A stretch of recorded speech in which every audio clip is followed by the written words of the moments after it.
Vamos lá, gente. Olha, vai ser publicado hoje no Diário Eletrônico da OAB o edital do 5º Constitucional e vai mudar completamente a forma de escolha do advogado que vai ocupar a vaga de desembargador no Tribunal de Justiça de Santa Catarina.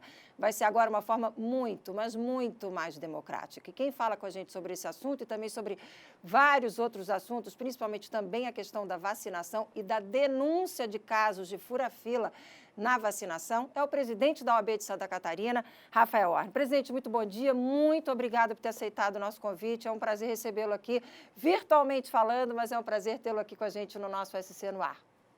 Muito bom dia, Márcia, para mim é uma satisfação enorme estar aqui no SC no Ar, batendo um papo contigo, com os telespectadores e bater um papo sobre o funcionamento da ordem, da atuação da ordem em nossa gestão. É sempre uma grata satisfação, em especial um bom dia aos advogados e advogadas de Santa Catarina. Advogados e advogadas que vão se movimentar e vão se movimentar muito a partir de agora, porque o senhor tem aí uma expectativa de uma participação recorde nesse processo aí, na luta, na briga por essa vaga de desembargador que vai abrir. O edital vai ser publicado hoje, né, no Diário Eletrônico da OAB. O prazo começa dia 17, prazo de inscrição, e vai até dia 14 de abril. Queria que o senhor falasse um pouquinho sobre isso que muda, essa forma que muda para a escolha desse advogado que vai representar os advogados no Tribunal de Justiça de Santa Catarina, bem mais democrática, né, presidente? Bem, Márcia, quando assumimos a gestão, um dos nossos compromissos era de ampliar a inclusividade na gestão da OAB Santa Catarina. Esse é um mote e nós temos trabalhado desde o início da gestão ampliando a participação. Por exemplo, as comissões da OAB Santa Catarina, que é onde praticamente toda a atuação da ordem se dá, né? A OAB tem 106 comissões, uma delas que é uma comissão importantíssima, que é de Direito da Saúde, que tem feito um baita trabalho agora nessa crise sanitária. Então, desde o início da gestão, nós buscamos ampliar a participação do advogado e da advogada na OAB Santa Catarina. E ampliamos, e hoje temos um número recorde de 3.000 advogados participando dessas comissões. Só para você ter ideia, o número anterior era 1.000. Nós triplicamos o número de advogados, por quê? Porque além de abrir espaço, ou seja, qualquer advogado pode trabalhar no âmbito da OAB, nós temos também a possibilidade, desde o início da gestão, não é só agora, desde o início da gestão, nós utilizamos essas ferramentas tecnológicas. O advogado que milita em São Miguel do Oeste podia participar das comissões estaduais. E um outro mote, indo nessa mesma toada, foi de ampliar a participação no 5º Constitucional, dar mais transparência, dar mais democracia e mais liberdade ao 5º Constitucional. E isso nós pretendemos praticar de forma inédita nesse 5º, que inicia praticamente no dia de hoje, né, com a publicação. Né? Na verdade, o ato administrativo foi na sexta-feira passada, na sessão do Conselho Pleno da OAB, que reúne todos os advogados e advogadas de Santa Catarina, que representam, eleitos para representar os advogados catarinenses, em que nós deferimos a participação em que qualquer advogado e advogada com mais de 10 anos de pleno exercício da advocacia poderão se inscrever e concorrer num certame que vai ser definido pelo voto direto, online, pela internet, em que cada advogado vai poder escolher aquele que melhor representará a advocacia na vaga destinada à OAB pelo 5º Constitucional no Tribunal de Justiça de Santa Catarina. É um certame que estamos com uma expectativa de participação recorde, por conta da maior oportunidade, da maior transparência. Todos os processos de inscrição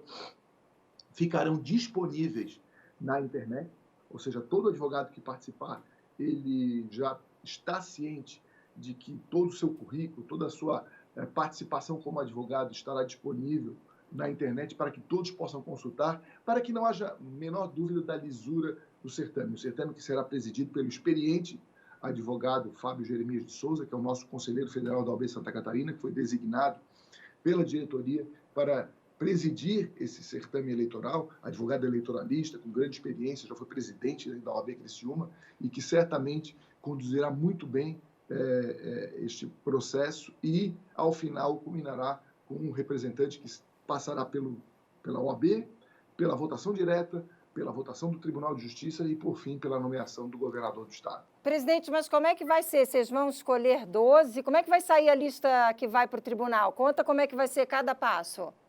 Bem, O primeiro advogado se inscreve, ele tem 3 formas de inscrição. Ele pode mandar a documentação pelo correio, ele pode ir lá na própria seccional de Santa Catarina, em Florianópolis, na Beira-Mar, protocolar, ou ele pode fazer pelo próprio sistema, um sistema eletrônico em que pode fazer o protocolo. Feito isso, há uma comissão eleitoral presidida pelo conselheiro federal Fábio Jeremias, que vai analisar essa documentação de todos. Essa documentação vai ficar disponível na internet e, a partir daí, aqueles que comprovarem estarem exercendo a advocacia por 10 anos irão estar habilitados a participar de uma votação pelo Conselho Estadual da OAB. Ou seja, o Conselho Estadual da OAB vai referendar 12 nomes desse processo. Então, serão 12 nomes que passarão por esse processo de escolha. A partir daí, esses 12 nomes, numa sessão que deve ocorrer entre maio e junho, a depender, né, se vai haver impugnações, não vai, porque muitas vezes temos esse tipo de procedimento prévio à votação. Após essa escolha dos 12 nomes pelo Conselho, nós teremos 15 dias depois a votação por todos os advogados e advogadas de Santa Catarina online pela internet. Esses 12 nomes nós encaminharemos à sabatina, que vai ser feita pelo Conselho, encaminharemos os currículos, os processos de inscrição de cada candidato, e cada advogado poderá analisá-lo e escolher aquele que o advogado ou a advogada entendem que está mais habilitado para esta vaga do 5º Constitucional. Aí vão escolher 6. E cada advogado escolhe um. Sim, os mas 6 no final, mais votados, a lista que vai para o tribunal são 3, né? São sextupla, uma lista 6. sextupla com E 6 nomes. que vai para o governador são 3. Ah, então vão Exatamente. 6, os advogados vão escolher, entre esses 12, os advogados vão escolher 6, que vão para o tribunal, e depois 3 vão para o governador para escolher quem será o novo desembargador. É assim. Perfeito, Márcia. Perfeito. Presidente, vamos mudar de assunto, porque infelizmente o nosso tempo hoje está mais curto. Vamos falar de vacinação, presidente. Olha só, hoje a FECAM, daqui a pouquinho, às 10 horas da manhã, a FECAM, que é a Federação Catarinense dos Municípios, faz uma reunião da executiva da FECAM, dos 21 presidentes de associações de municípios da FECAM, com representantes da Sputnik, a vacina da Rússia. E eles estão encaminhando a questão da compra direta pela FECAM por um consórcio de saúde dessa vacina direto da fabricante da Sputnik.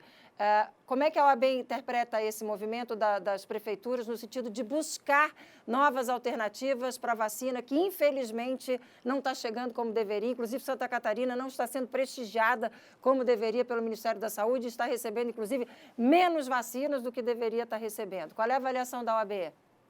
Esse processo é importantíssimo. Esse processo resulta de uma ação da OAB, ajuizada no Supremo Tribunal Federal, em que, na semana passada, por unanimidade, o Supremo Tribunal Federal decidiu que estados e municípios também podem comprar as vacinas, caso não haja cumprimento do Plano Nacional de Imunização. Então, diante dessa autorização judicial, nós, inclusive, já tivemos interlocução com o próprio Estado de Santa Catarina, com o secretário de Saúde, na sexta-feira, porque a ordem, além de representar a advocacia, ela, por força de lei, ela também é porta-voz da sociedade civil, e ela faz isso com base no artigo 44, do inciso 1º do seu estatuto, que é a lei federal, que nos obriga a trabalhar pela justiça social. E hoje, no momento em que vivemos, um dos maiores elementos de justiça social é garantir vacina à população para que nós possamos imunizá-la e garantir o direito à saúde e o direito à vida.